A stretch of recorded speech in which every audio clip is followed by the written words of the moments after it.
आतिशी का press conference देखा। चेहरे से साफ पता चल रहा था कि अब आतिशी को तिहाड़ जेल का डर नजर आ रहा है।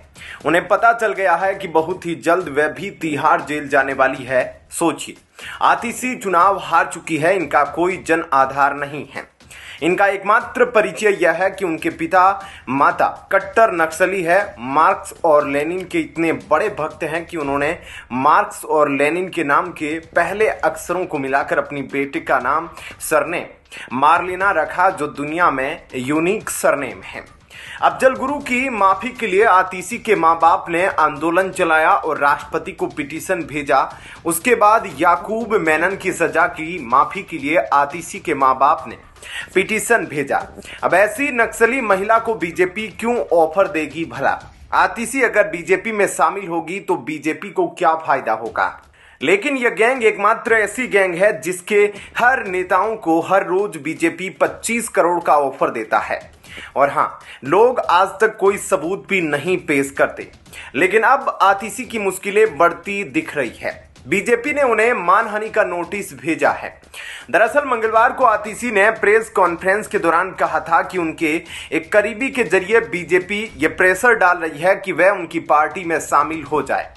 बीजेपी द्वारा मानहानि का नोटिस भेजे जाने पर आतिशी का बयान सामने आया है। आतिशी ने कहा, उनका तो मकसद ही यही है कि किसी न किसी आरोप में आप नेताओं को जेल भेजा जाए। उन्होंने तो जवाब ही दे दिया कि किसी तरह से हमें फंसाकर जेल भेजे। बीजेपी ऐसे ही ईडी, सीबीआई और मानहानि के पीछे छिपकर हमला कर रही है। मैंने तो कहा कि जिसने मुझे अप्रोच किया वो मेरा ही करीबी है। आतिशी ने कहा था कि उन पर बीजेपी को ज्वाइन करने का प्रेशर बनाया गया। अगर उन्होंने बीजेपी ज्वाइन नहीं की तो ईडी उन्हें गिरफ्तार कर लेगी। आतिशी ने यह भी कहा था कि चुनाव से पहले आपके 4 नेताओं को गिरफ्तार करने की तैयारी चल रही है।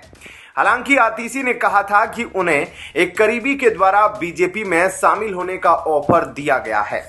आतिशी ने कहा था कि सौरभ भारद्वाज, राघव चड्ढा, दुर्गेश पाठक और उन्हें खुद जेल में डालने की तैयारी हो रही है।